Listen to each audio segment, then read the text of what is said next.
Our riches and our numbers burden the world.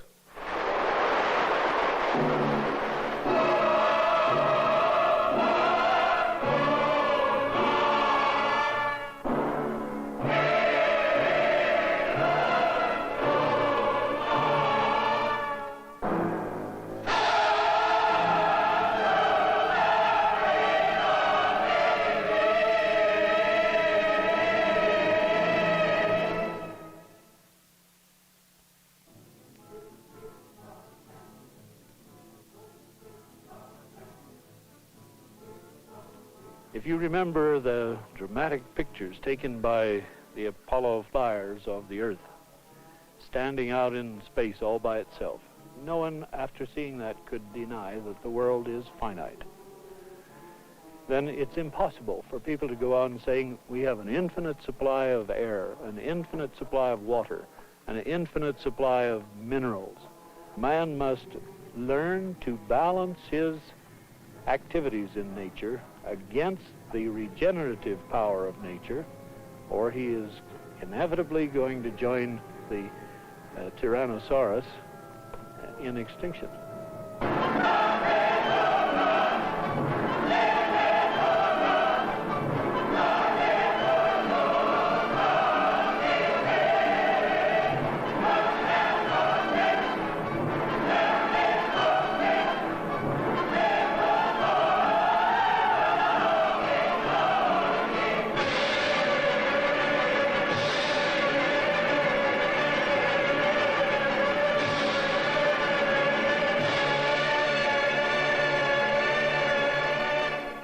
As we grow richer, there is rising concern about pollution, our ability to feed a growing population, and fears that we may run out of fuel and metals. A computer at the Massachusetts Institute of Technology has been used to look at these problems, to analyze in broad terms the direction in which our world is headed. Sponsored by a group of businessmen and academics, the Club of Rome, its conclusions are revolutionary. The most important lesson is that we're near the end of our development of society, which has been going on for about 2,000 years. That we've reached levels of prosperity which carry the seeds of disruption and necessitate a complete re-look at the whole world's social, political, and other situations. It's telling us that the world is in a completely unstable situation and is likely to fall to pieces if it doesn't stop growing. Let's put it bluntly. Our option is not between this kind of society, present society, and a stable state society. It is between a stable state society and chaos.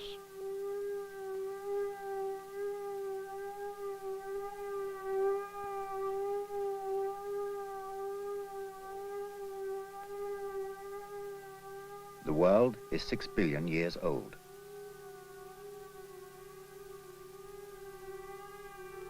That is unimaginable. So think of it as a week.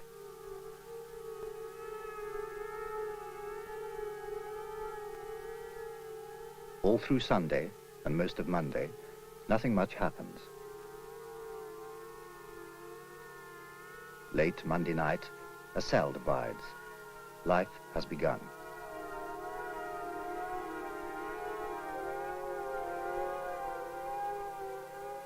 Through Tuesday, Wednesday, Thursday, Friday, and most of Saturday, life becomes more complex and more beautiful.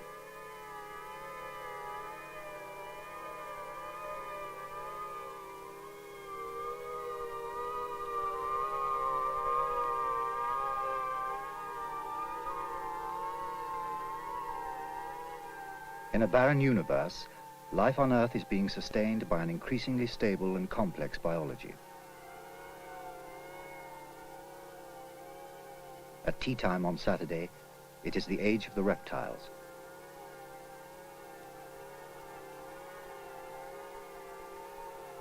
At 3 minutes to midnight, man appears.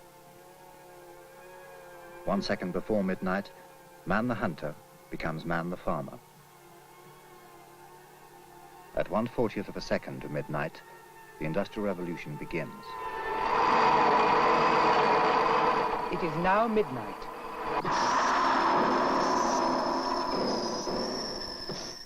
In that last 40th of a second, we have started to get richer at an ever-increasing rate. Growth is explosive. Population now doubles in 30 years. Man now uses twice as much energy as he did 15 years ago. And industrial production has nearly trebled in the last 15 years.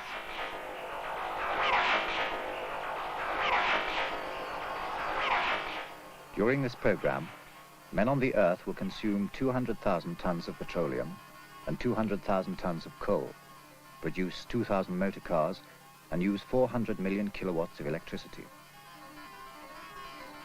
If we use known stocks at present rates, there will be no copper left in 2008, no zinc in 1995, no tin in 1989, and no mercury in 1985. There will be no silver, without which we cannot make films, in 1987. Today we consume more than yesterday. Our children, if they live as we do, will use up resources more than twice as fast as we do. Our grandchildren might need twice as much oil as we found in Alaska just to meet their increased needs for 1 year. Such growth threatens to use up all the resources the Earth has to offer us. Such are the enormous needs of the industrial society in progress. The Industrial Revolution has consumed vast quantities of fossil fuels, for example, and now there aren't many left. And it's as simple as that. If you have a kind of society which is going to eat the very planet we're on, eat it up, consume it, you will find that there's nothing left. Our industry, the way we make things, attacks the fabric and stability of nature, the ecosystem, on which all life, including man, depends. It has been developed to exploit the ecosystem without taking into account its continued existence. And our new technologies tend to disrupt ecological cycles, to break them, to intrude harmful, unnatural materials on them, and therefore to destroy the base of its own existence. Because of that, we are on a suicidal course.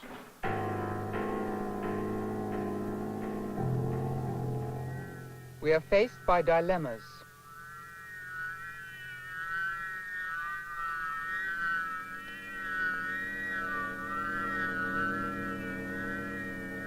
Industry cannot exist without the raw materials it must use up.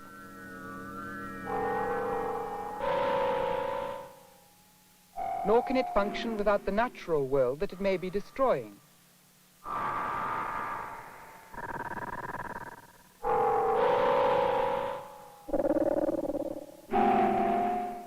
So great is our progress that it may push the Earth to its limits and beyond.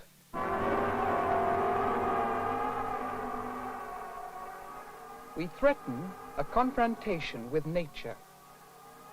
Progress to that confrontation is speeding up.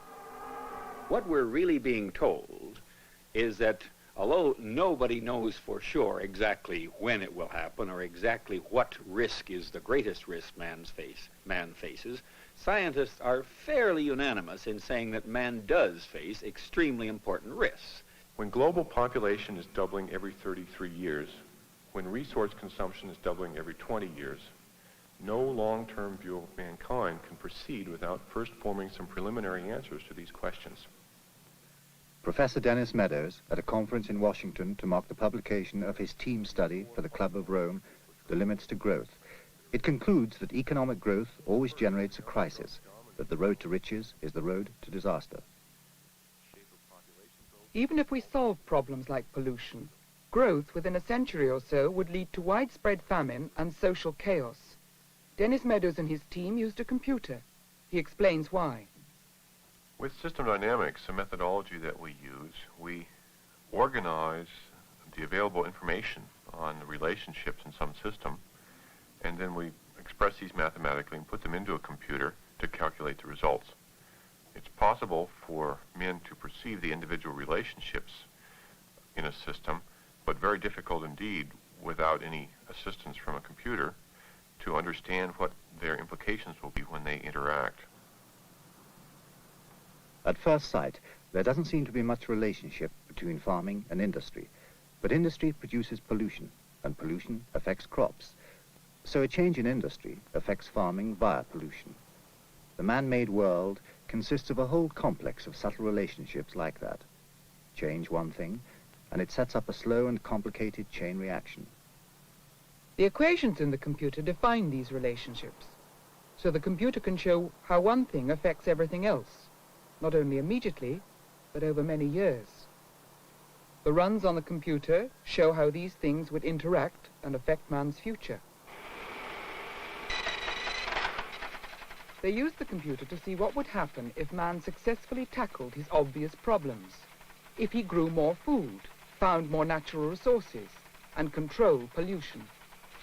But first they ran the computer to see what direction the world would take if it ran its present course. As the century unfolds, industry grows,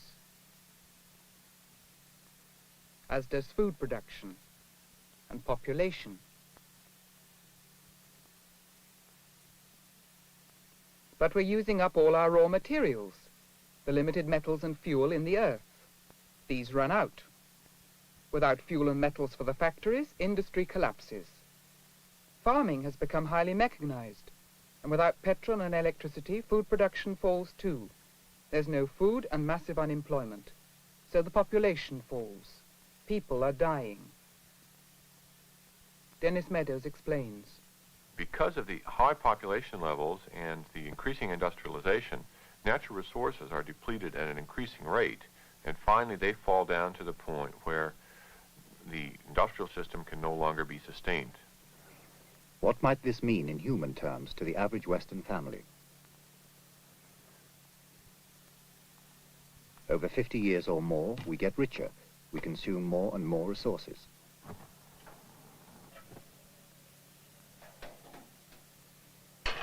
Things like gas and electricity.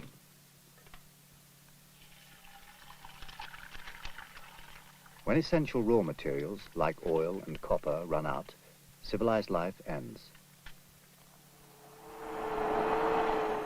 If we go on as we are, society collapses because we run out of metals and fuel. Growth is halted by a resource crisis.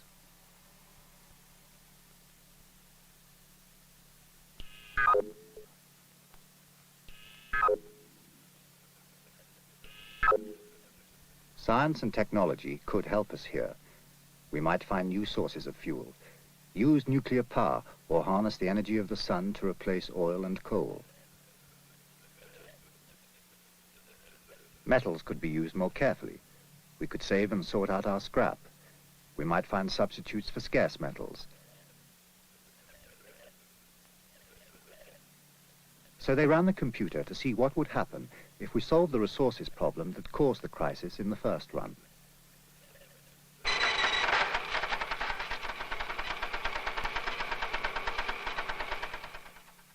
This time, natural resources used carefully run down slowly. But industry continues to grow. This industrial growth produces a serious pollution problem.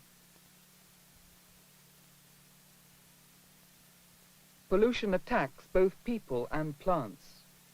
Crops cannot grow, and farming starts to fail. The population starts to collapse when people die of hunger and pollution. Industry, without a workforce, collapses too. But now pollution is permitted to rise because industrialization goes further, and finally pollution begins to impair the lifetime of the people and the productivity of the agricultural sector. This time, then, growth is not stopped by a resource crisis. Our family grows richer, consuming more and more goods. But the factories producing these goods are also producing pollution. This time it is pollution that halts growth in catastrophe. To keep growing, we need more raw materials. If we find those materials, growth continues till we die of pollution.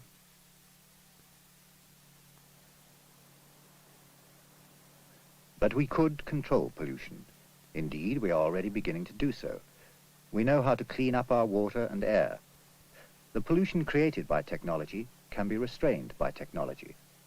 So in the next run, they assumed not only that we had solved our raw materials difficulties, but that we had controlled pollution as well.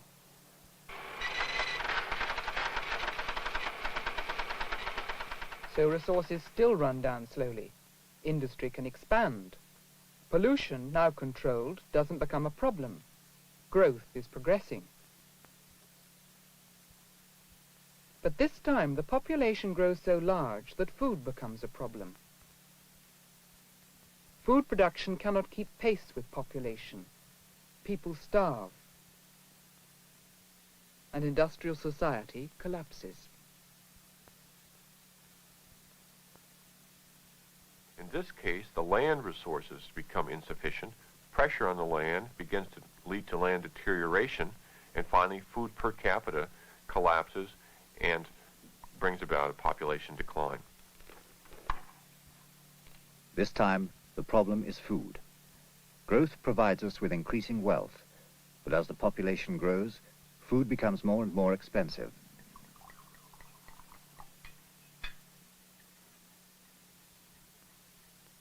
The growing food shortage turns slowly to famine. So if growth is not halted by pollution or a resource shortage, it is halted by a food crisis.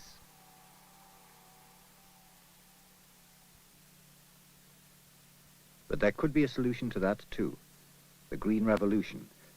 Scientists have been able to double and even treble yields. We can grow more food. So on the next run, as well as pollution controls and a careful use of resources, they assumed that food production could be doubled.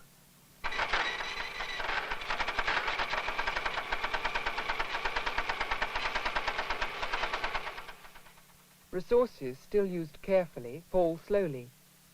Pollution still controlled is no problem. And now food production, backed by the Green Revolution, rises. The system is experiencing explosive growth. The lines go off the graph. This growth of industry is so huge and rapid that it suddenly generates a pollution problem, despite pollution controls. And the industry and the population collapses. Because land is no longer a limit to growth, industrialization rises to the point where, even with the pollution control measures we had before, pollution becomes a very serious problem and again brings about the collapse. So if we control pollution, conserve natural resources and grow more food, growth is still halted by a pollution problem. Technical solutions are not sufficient. Pollution control, resource conservation, and the Green Revolution serve only to postpone or worsen the crises. The obvious is not enough. The runs illustrate very succinctly that pollution, natural resource depletion are not problems themselves. The problem is growth in a finite world. So long as we ignore that fact and rely on growth over the short term to solve our problems, overshoot and collapse of the form which we see in the world model seems to us to be absolutely inevitable.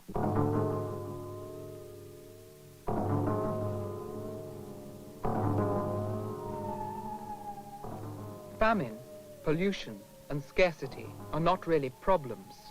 They are symptoms, symptoms of growth. But what about population? Was instability due to the pressures of population growth? A population that doubles every 30 years, that adds 70 million extra human beings to the planet every year? They ran the computer to investigate what would happen if nothing but population were controlled.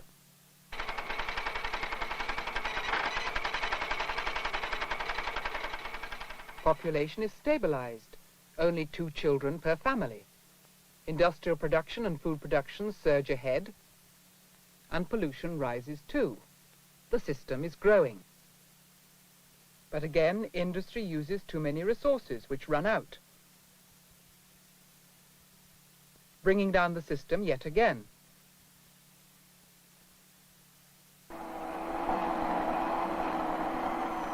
Even with population controlled, growth brings us up against a resources problem.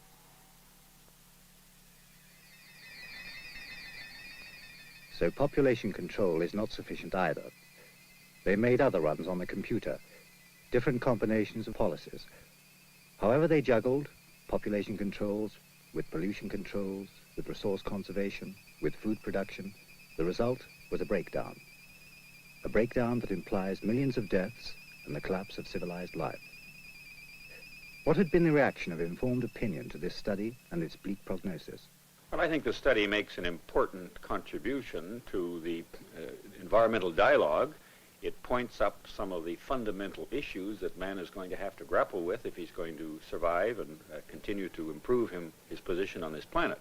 I think this has two important advantages over other studies in this field, and there have been many other studies.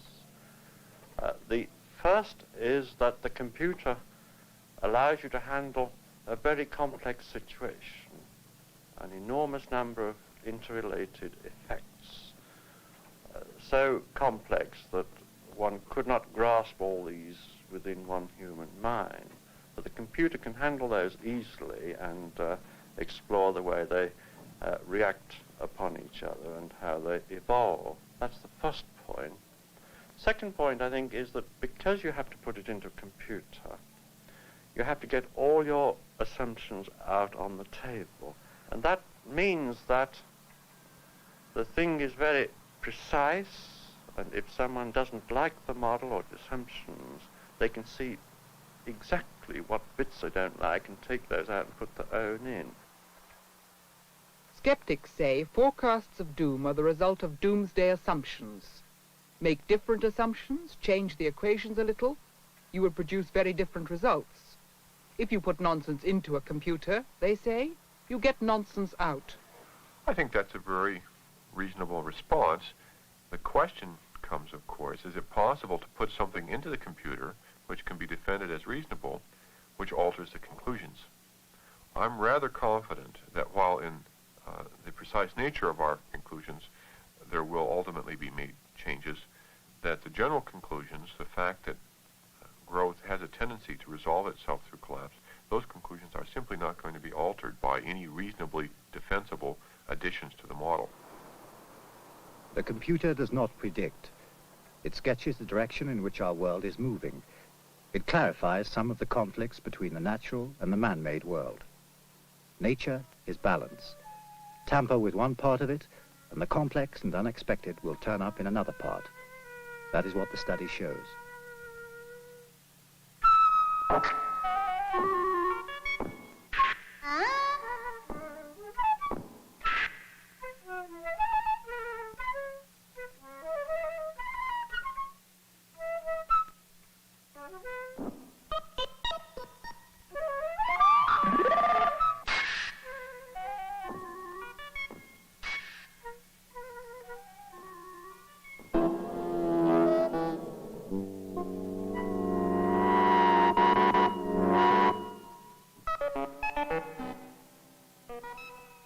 Technological societies, too, are highly interconnected. Intervention in one part, increasing, say, food production, may have unexpected and unfortunate results elsewhere.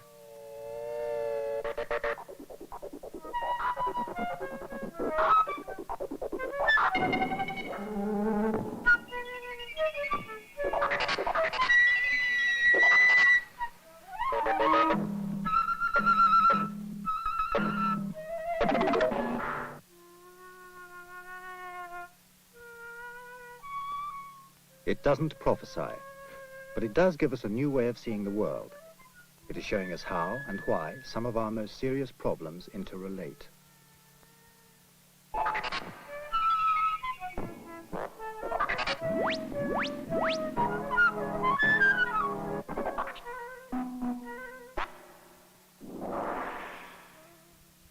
The model is simple. The world is complex. The crude predictions we see in the study would appear in the world in much more complex ways. The real event, if it happens, would certainly be more complicated. And different kinds of countries are vulnerable in different ways. It seems obvious to us that decline, if it does come, will be experienced at different times and in different ways in various societies. The United States might conceivably have a natural resource problem, while Japan could conceivably fail to cure its pollution problems and be led into difficulty that way. Some of the less industrialized areas at the same time might be having a food crisis. The world is running out of many things that it needs. Fossil fuel, for example, is the classic example. But food.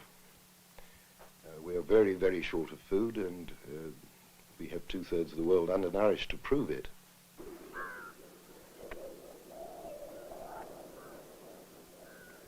A report from the World Bank reads, What are we to say of a world in which millions of people are faced with day-to-day deprivations that degrade human dignity to levels which no statistics can adequately describe?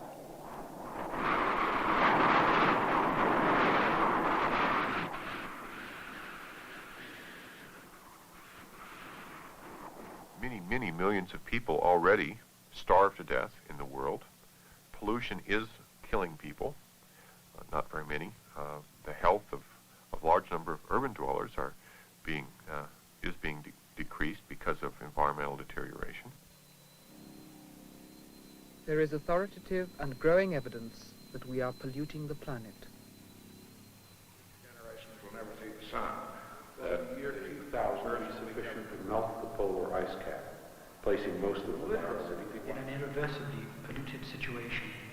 Turns up in the drinking water of the city of Buffalo, New York. It's nitrate, appreciable amounts of nitrate. In most parts of We don't know how heavily. blue baby disease. Perhaps millions of people breathe the dust. Very real danger of large-scale contamination.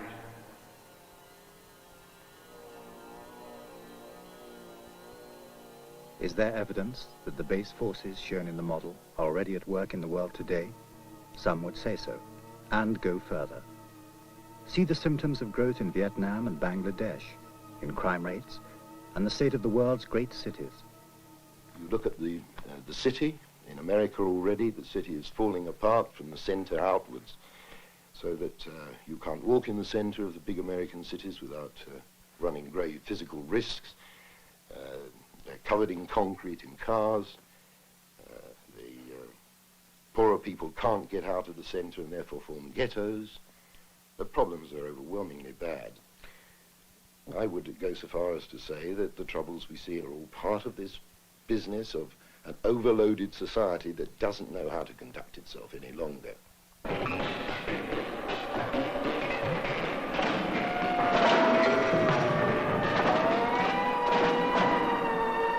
Slide out of the car.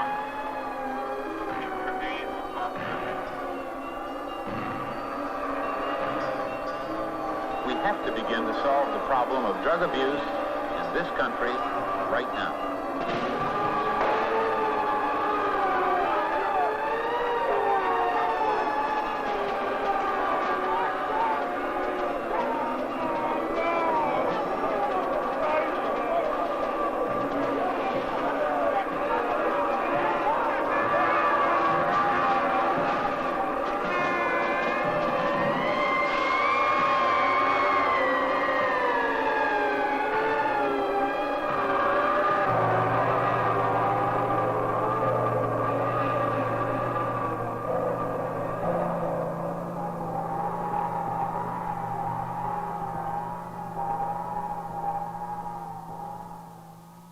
These are all symptoms of what Meadows is talking about, in my opinion. They're symptoms of instability, and that is what Meadows' model is telling us. If one looks at the whole world, it is becoming better cultivated and more fully peopled than anciently. All places are now accessible, all open to commerce. And where once were hardly solitary cottages, are now large cities. What most frequently meets our view is our teeming population. Our numbers are burdensome to the world, whilst nature fails in affording us her usual sustenance. Our wants grow more and more keen, and our complaints more bitter in all mouths. In every deed, pestilence, famine, and wars have to be regarded as a remedy for nations, as a means of pruning the luxuriance of the human race. Those words were an eyewitness report made during the decline of the Roman Empire. The Dark Ages followed.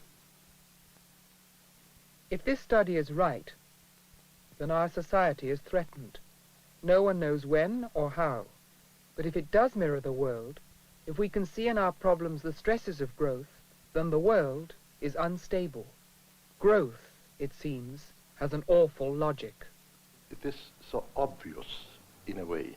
It's so simple to consider that we cannot continually and exponentially grow as we are doing now. Nothing in the world, nothing in life grows continuously.